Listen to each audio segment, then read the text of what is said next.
Alors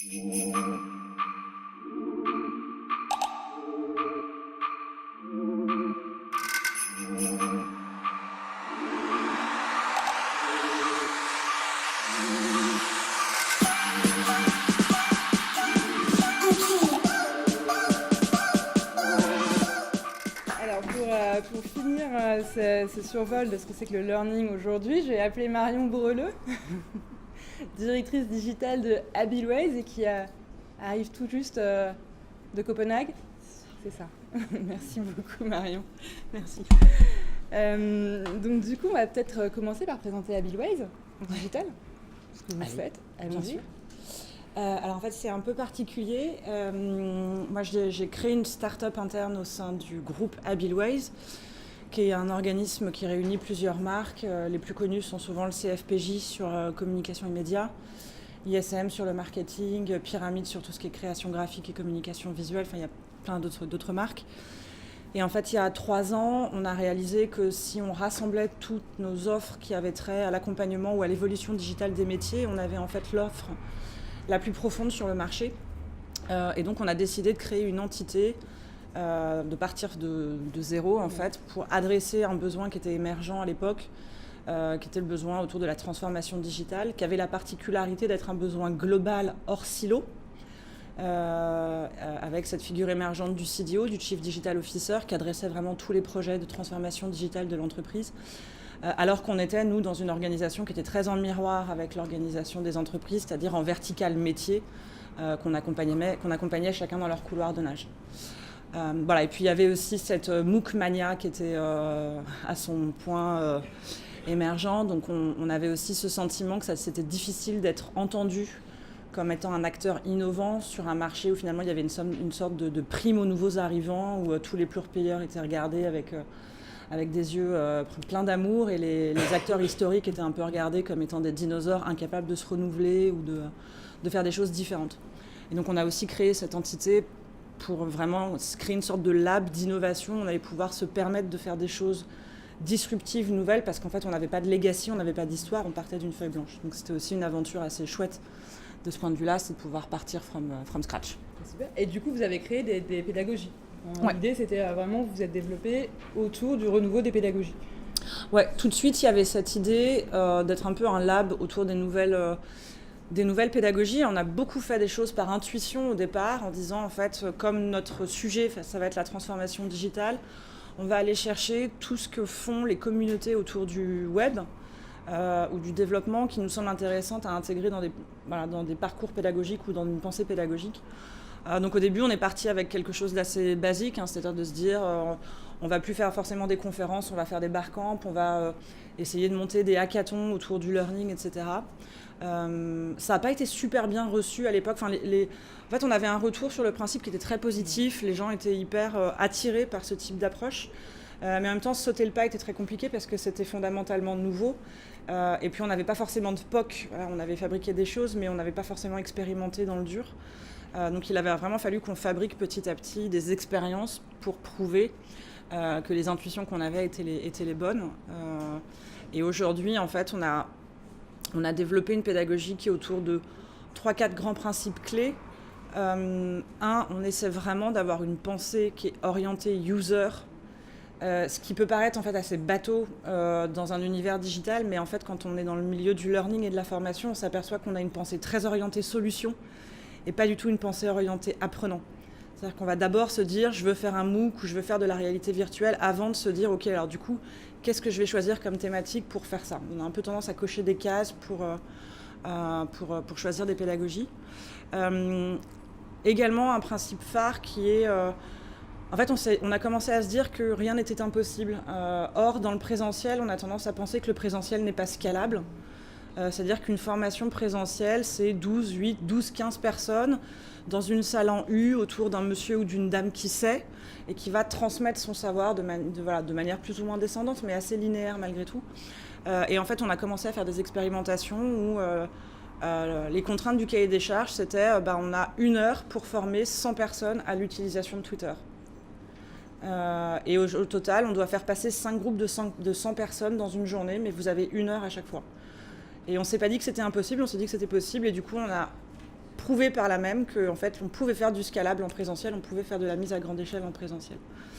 Mais ça nécessite de complètement inverser son processus pédagogique, qui est d'avoir vraiment quelque chose qui est centré sur le faire, la manipulation. Parce que quand vous avez 100 personnes dans la salle, c'est très différent pour apprendre. Vous n'allez pas pouvoir forcément être à côté de chaque personne comme dans un groupe de 8. Et donc ça change aussi fondamentalement la manière dont on pense la position du formateur, entre guillemets, qui va vraiment être dans une posture de facilitateur. Mais on part du principe qu'en fait les gens ont déjà ces nouveaux savoirs ou cette nouvelle compétence en eux. En fait, on est juste là pour les faire émerger et pour les faciliter. Mais c'est très différent. Et finalement, quand je fais le parallèle avec ce qu'on cherche à faire aussi d'un point de vue culture managériale dans les organisations, je trouve qu'il y a un parallèle qui est très fort. Parce qu'en fait, on passe de cette notion de manager qui est un chef sur qui tout repose et c'est très lourd et c'est parfois très compliqué à faire bouger, vers une posture de manager qui est un peu plus coach ou un peu plus facilitateur. Et en fait, c'est ce qu'on fait dans nos programmes en présentiel. Puis après, on a testé plein de choses. Notre idée, c'était de se dire qu'il fallait qu'on teste en fait en permanence de nouveaux formats. Celui dont un des formats dont je suis le plus fière, c'est les formats des Genius Bar. Où en fait, on a creusé cette idée de faire du scalable en présentiel. Et surtout de répondre à un besoin qui était très mal adressé autour de l'acculturation digitale des collaborateurs, où en fait le seul média qui était choisi un peu par défaut dans les organisations, c'était le MOOC, le passeport numérique, enfin bon, ça a eu plein de noms différents. Sauf que nous, on a été confrontés à des clients qui avaient déjà engagé des sommes hyper importantes dans la fabrication d'un cook, et qui en fait arrivaient au milieu du gué, s'apercevaient qu'un tiers de leur population, ils ne pouvaient pas les toucher parce qu'ils n'avaient pas d'adresse mail professionnelle et qu'ils n'avaient pas de device professionnel. Donc en fait, ils avaient dépensé plusieurs dizaines, voire plusieurs centaines de milliers d'euros pour ne pas toucher un tiers de leur population, qui était en général la population la plus critique à toucher. Et finalement, ce qu'on a réalisé à ce moment-là, si on partait sur une pensée orientée utilisateur, c'est qu'il y avait aussi une sorte de non-sens total à vouloir acculturer des gens au digital en choisissant des publics, enfin, en tout cas en ciblant des publics qui étaient soit réfractaires, soit éloignés du numérique via un outil digital. Et donc on s'est dit qu'il fallait qu'on remette un peu d'humain, et c'est comme ça qu'on a créé progressivement des Genius Bar, où en fait on design des ateliers de 15 minutes montre en main sur des sujets qui peuvent être très variés. On va de prendre en main une boîte mail pour les gens qui n'ont jamais touché une boîte mail de leur vie à quel est l'impact de la data sur notre métier, ou comment je peux intégrer des rituels start-up dans mon animation d'équipe. Donc c'est super varié, mais c'est en 15 minutes. Et on va designer un parcours qui ne doit pas prendre plus de 90 minutes dans une journée de travail, en général qui est assez gamifié, qui est très événementialisé. Et ce qui fait qu'on peut toucher 100, 200, 500 et plus de personnes en fait, sur une journée, mais avec des interventions qui n'excèdent pas 90 minutes au total. Et ça, c'était une... Ouais, c'est un... Puis en général, c'est assez génial parce qu'on fait aussi intervenir... En fait, les collaborateurs deviennent des animateurs des ateliers. Donc on les forme à designer, à construire leur atelier, mais aussi à les animer. Et du coup, il y a des trucs assez géniaux qui arrivent. Un des derniers ateliers qu'on a fait comme ça, c'est une femme qui était au contrôle de gestion, qui a animé et designé un atelier sur Snapchat. Et donc voilà, donc déjà en soi, ça peut paraître étonnant. Mais ce qui est encore plus étonnant, c'est qu'elle a découvert Snapchat pour animer cet atelier. Mais donc ça lui a donné envie aussi de s'auto-former, ça a généré cette curiosité. Et du coup, cet enthousiasme qui est ultra important dans la transmission. Si vous n'êtes pas dans une énergie de transmission ultra positive, c'est difficile de donner envie aux gens derrière d'aller plus loin et de se lancer sur un sujet nouveau ou inquiétant. Voilà. Et justement, est-ce que vous avez vu une évolution des attentes des professionnels en matière de formation ? Ouais. Oui, clairement. Nous, là, on connaît vraiment une super grande phase d'accélération où on sent qu'on a de moins en moins besoin de faire un travail de conviction auprès des entreprises qu'on rencontre. Parce qu'en fait, c'est devenu en quelque sorte... je sais pas, un nouveau standard, un nouveau basique, et donc on a beaucoup moins cette difficulté de prouver en fait aux gens qu'on rencontre que ça fonctionne et que c'est efficace. Après, la complexité, en revanche, c'est que c'est des approches qui sont relativement nouvelles et assez insécurisantes parce que c'est pas du tout un process comme d'habitude où on a un programme qui est super établi avec 20 key points, avec des apprentissages qui sont ultra ciblés. Là, on va faire émerger des choses, donc c'est parfois un peu plus compliqué. Et puis surtout, nous, on est obligé d'avoir une exigence et de ne pas transiger sur certains éléments qui peuvent paraître hyper accessoires à des partenaires extérieurs. Je prends un exemple, on a monté une conférence un peu malgré nous d'acculturation digitale qu'on a appelée Marre d'être has-been. Et en fait, le titre est hyper important parce que c'est ce qui fait venir les gens. Parce qu'en fait, ce qu'on a réalisé en ayant une pensée orientée utilisateur, c'est que des gens qui étaient éloignés du digital se sentaient has-been, se sentaient largués. Et se sentaient largués à la fois au bureau parce qu'on leur parlait un langage qu'ils ne comprenaient pas, et pareil à la maison parce qu'en fait, avec leurs propres enfants, ils sont confrontés à ces mêmes codes qu'ils ne comprennent pas, qu'ils ne maîtrisent pas, et qui donc génèrent beaucoup de fantasmes et beaucoup d'inquiétudes. Et donc, il y a un moment, si vous ne mettez pas les pieds dans le plat en disant « Ok, il y en a marre d'être has-been », mais qu'on reste un peu dans ce discours, moi que j'appelle du blabla corporate, où on va aseptiser tout le discours parce qu'on est dans l'univers de l'entreprise, qu'on est des gens sérieux, etc., en fait, le truc tombe un peu à l'eau. Et sur d'autres sujets aussi, c'est un des trucs sur lesquels on est pas mal en lutte, alors assez douce, mais on a vraiment un travail de conviction assez fort encore à faire, c'est de pas donner de la primauté à la fonction sur l'individu. Ça, c'est aussi quelque chose qui est très ancré dans nos approches dans le learning, je trouve, c'est que on va considérer que quelque chose va fonctionner pour des cols bleus mais ne fonctionnera pas pour des cols blancs, et que pour des executives, par exemple, on doit s'interdire de faire certaines choses. J'ai eu une discussion surréaliste avec un directeur du learning qui voulait vraiment faire bouger son COMEX, et il y avait une vraie volonté de bouger au sein du COMEX, et notamment autour des méthodes agiles. Et dans les méthodes agiles, il y a une très grande expérimentation qui passe par le jeu. Et quand on leur a présenté la séquence pédagogique qu'on proposait d'animer, on a senti vraiment que les gens blêmissaient et se liquéfiaient en disant « Mais vous allez quand même pas faire jouer nos patrons à la balle, quoi. » Si, parce qu'en fait, ça passe par là. Et ce sont des individus. Et je suis sûre que dans leur vie de tous les jours, quand ils ont retiré leur costard de patron, en fait, ils jouent à des jeux. Et voilà. Et de toute façon, si vous prenez le métro, tout le monde joue à Candy Crush Saga. Donc voilà, c'est hyper important pour moi de pas faire prévaloir la fonction sur l'individu, en fait. Et ça génère des approches assez différentes. Oui, donc du coup, en fait, vous êtes vraiment en train de changer tout le jeu autour du learning. Vous renouvelez absolument les cartes et la façon de voir. Vous essayez finalement d'être l'agence disruptive du learning. Vous faites aussi beaucoup de learning expedition. Ouais. Et du coup, peut-être que vous pouvez nous parler de ce que vous avez vu comme grande tendance. Ouais. Je ne sais pas, Californie, Copenhague, puisque vous en revenez, comme vous voulez. Est-ce qu'il y a 2-3 clés qui vous semblent importantes sur le learning de demain ? Oui, alors en fait, donc il y a 1 an à peu près, on a fait une learning expédition en Silicon Valley pour rencontrer un peu des acteurs autour de l'éducation et du learning.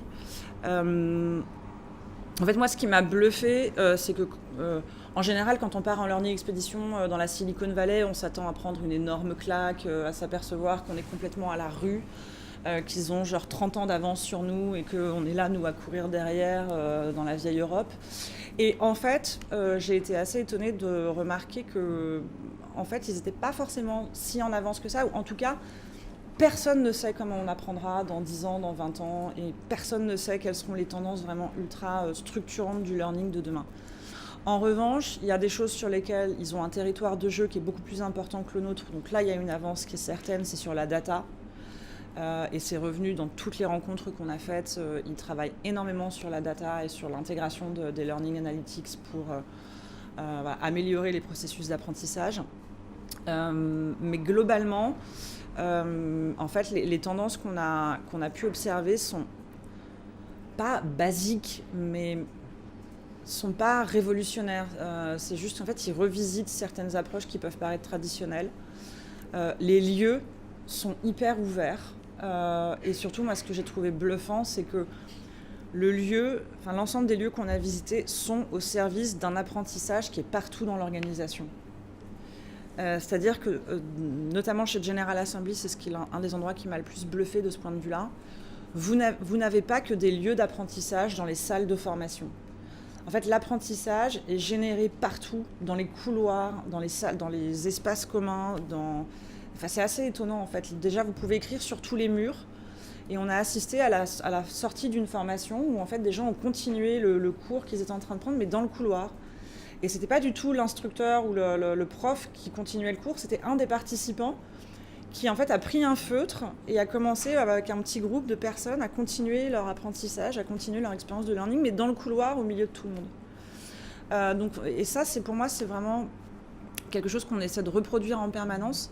Et d'ailleurs, un des sujets sur lesquels je travaille beaucoup en ce moment, je réfléchis en tout cas, c'est le principe de guérilla learning, c'est-à-dire mettre le learning un peu partout dans l'organisation, mais avec des opérations un peu coup de poing, un peu disruptives, ou pour montrer qu'en fait, on n'a pas forcément besoin de mobiliser beaucoup de temps et beaucoup d'argent pour créer des expériences apprenantes. Une expérience apprenante autour d'une rencontre ou d'un échange informel peut être parfois 10 fois plus puissant qu'un truc hyper organisé, hyper structuré. Ce sur quoi ils sont vraiment extrêmement attentifs aussi, c'est sur le mélange des publics. Et donc sur un apprentissage qui est très orienté projet. C'est-à-dire qu'eux considèrent que sur un projet, ils vont mélanger des artistes, des ingénieurs, des étudiants, des entrepreneurs, et ils vont créer une communauté hyper mixte, hyper diverse d'apprentissage autour d'un projet réel et pas du tout hors sol. Et pour eux, pour la plupart des organisations qu'on a rencontrées, c'est crucial d'avoir ce mélange des genres, de générations, d'univers, de fonctions, d'objectifs, parce qu'en fait, c'est ce qui va créer de la richesse. Et c'est ce qui va créer des apprentissages ou en tout cas des chemins un petit peu innovants et originaux. Pour moi, c'est vraiment les deux tendances France, avec forcément ce côté data learning où ils sont quand même hyper avancés, quoi. Est-ce qu'il y a des questions concernant monsieur? C'était curieux. Tout d'abord, une petite remarque. Je parle avec mon expérience personnelle. Faire jouer des exécutifs, ça marche. Il suffit de s'appeler Accenture ou Capgemini et à ce moment-là, la position en fait est suffisante pour pouvoir justement les convaincre que ça peut être intéressant pour eux.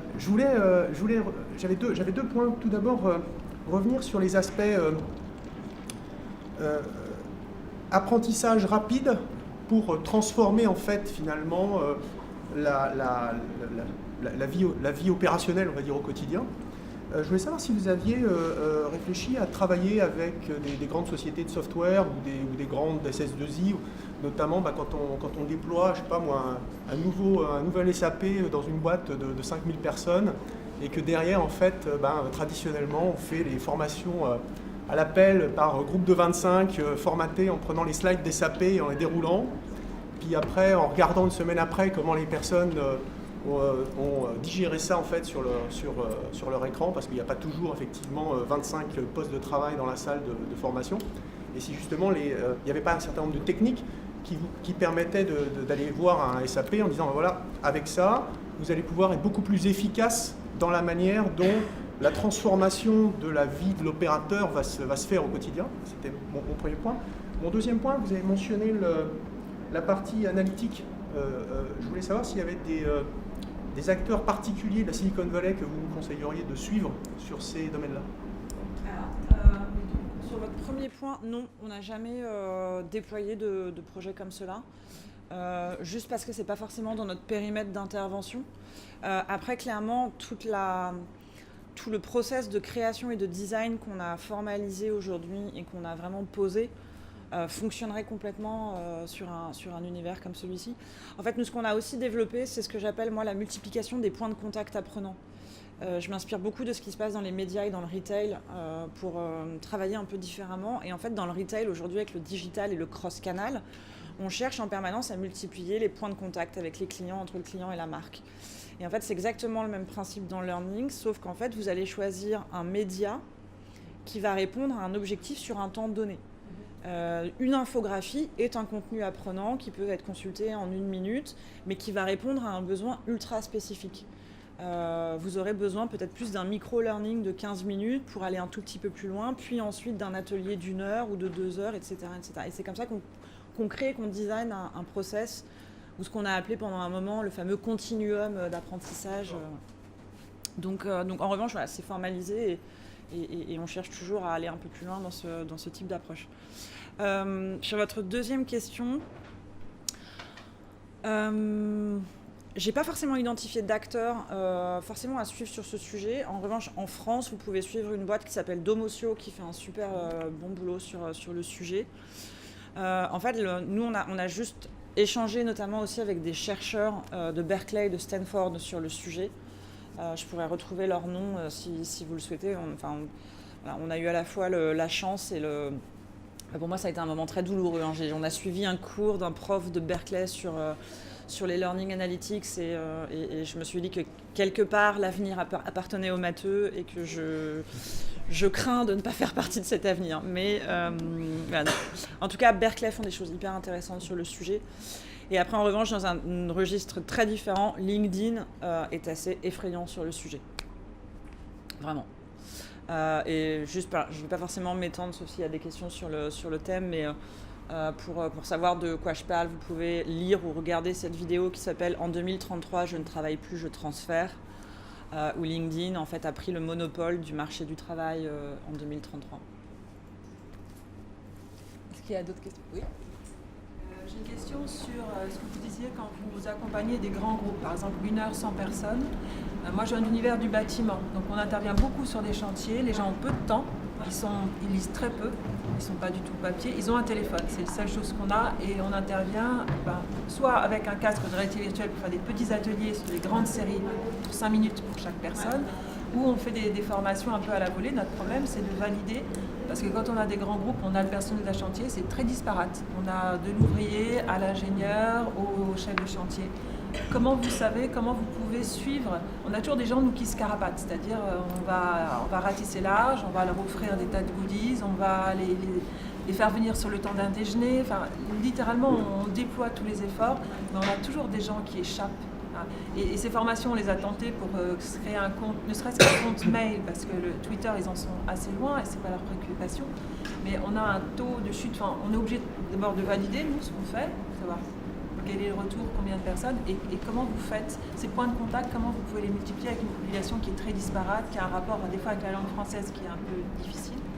Est-ce que vous avez des formules? Comment ça s'adapte? Il n'y a pas forcément de formule magique. Après, ça va aussi être très différent en fonction de la culture d'entreprise et qui en fait là ce que vous êtes en train de décrire. En général, et parfois ça ne marche pas du premier coup. On a eu le cas dans une, je ne sais pas trop si je peux les citer, mais dans une boîte qui fait du catering. Et on a fait une première opération qui a bien fonctionné. On a fait une deuxième opération qui a moins bien fonctionné. On a fait une troisième opération qui a cartonné. Et en fait, ce qui a cartonné, c'est que là, on était 11h, 15h. Il y avait ce qu'on appelle, nous, une digital squad qui était à dispo dans une salle de 11h à 15h pour que les gens viennent poser toutes leurs questions sur LinkedIn. Et donc, on avait identifié des gens plutôt experts, intermédiaires et débutants. Et en fait, ce qui a fait venir les gens, c'est pas du tout les experts LinkedIn, ils n'en avaient rien à foutre, c'est le fait qu'il y avait un photographe pour refaire sa photo de profil. Et en fait, on a eu une queue, mais jusque dans les couloirs de l'entreprise, parce que les gens attendaient pour faire la photo. Et donc, il y a juste eu un moment où nous, on s'est retrouvés un peu comme des cons avec nos tablettes à regarder le train passer en se disant, bon, en fait, ils viennent pas du tout nous voir. Donc, on est juste allé les voir et on a fait la formation à LinkedIn pendant qu'ils faisaient la queue comme à Disneyland, quoi. Et en fait, c'était génial parce que les gens certains venaient vraiment que pour la photo en mode genre, mais moi, LinkedIn, ça m'intéresse pas du tout. Et en fait, on avait un argument génial qui était de leur dire, vous en avez pour 20 minutes à attendre. Donc, autant mettre ce temps à contribution pour, voilà. Et si vous n'êtes toujours pas convaincu après ces 20 minutes, voilà. Et après, moi, ce que je dis souvent, il n'y a rien qui fonctionne mieux, à mon avis, que d'aller chercher les plus bas instincts de l'être humain. Donc, bouffe gratuite, cadeau. Après, pour être sûr que les gens valident quelque chose, là, clairement, j'ai vraiment pas de solution miracle. Et je pense après que ce qui est compliqué aussi pour nous aujourd'hui, c'est qu'il faut faire le deuil du 100%. Vous ne l'aurez pas.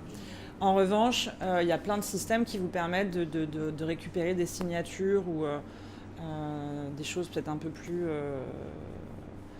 pour quantifier un peu plus ou avoir des métriques ou en tout cas être sûr que les gens ont validé quelque chose.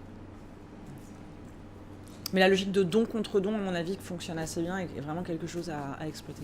Mais c'est souvent le one shot, ça, ils viennent, puis après, ils transmettent la chance, ils sont pas mis à jour. Non. Ça, c'est un vrai effet. Quelque part, on doit mesurer, on doit rendre compte, et quelque part, on se rend compte qu'on perd aussi vite la population qu'on a pu la gagner. C'est pour ça que cette notion de point de contact, elle est à explorer, hein, parce que vous allez avoir des choses qui vont super bien fonctionner et d'autres qui vont pas du tout fonctionner. Et puis parfois, vous allez avoir des sujets sur lesquels vous pensez que ça va être un carton, et puis en fait, c'est un méga flop. Et donc, il faut aussi accepter de tenter des choses, de prendre le risque que ça fonctionne plus ou moins bien. En revanche, la notion d'un point de contact, c'est qu'il doit être régulier et répétitif. Et en fait, pour moi, c'est aussi tout ce qui se fait autour de la culture, c'est que ce qui fonctionne dans une culture, c'est les rituels. Et c'est pour ça que je parle de guérilla learning, en fait. C'est que, en fait, quelque part, c'est aussi une manière de ritualiser un peu différemment la formation. La dernière fois, en discutant avec quelqu'un autour de ce qu'on faisait, j'en parle partout, donc ça va finir par émerger avant que je le fasse, mais c'est pas grave. Je me suis dit que ce serait le sol est une ressource totalement inexploitée dans les organisations. Il n'y a rien au sol en général. Alors qu'à contrario, les écrans d'affichage, les murs, les trucs sont surchargés de communication, d'informations. Ça fait partie des meubles, plus personne ne les voit ou n'y prête attention. Et je me dis que ça pourrait être super intéressant de se dire, ok, comment je crée un parcours de formation au sol et qui soit en plus cross-canal. S'il y a des gens qui sont partants, moi c'est mon nouveau dada, là je veux faire un truc au sol. Je sais pas encore quoi, mais... C'est en réalité augmentée. Et ben pourquoi pas. Et Pokémon Go a cartonné quand c'est sorti, et voilà, c'est un peu le même principe. Est-ce qu'il y a d'autres questions avant qu'on finisse? Non, merci beaucoup Marion pour cette intervention. Merci à tous d'être venus. J'espère que vous avez appris des choses sur le learning de demain et que ça vous a donné des idées. Et on se voit au prochain rendez-vous de l'inspiration qui devrait avoir lieu vers le mois de mars-avril, à peu près. Merci beaucoup. Au revoir.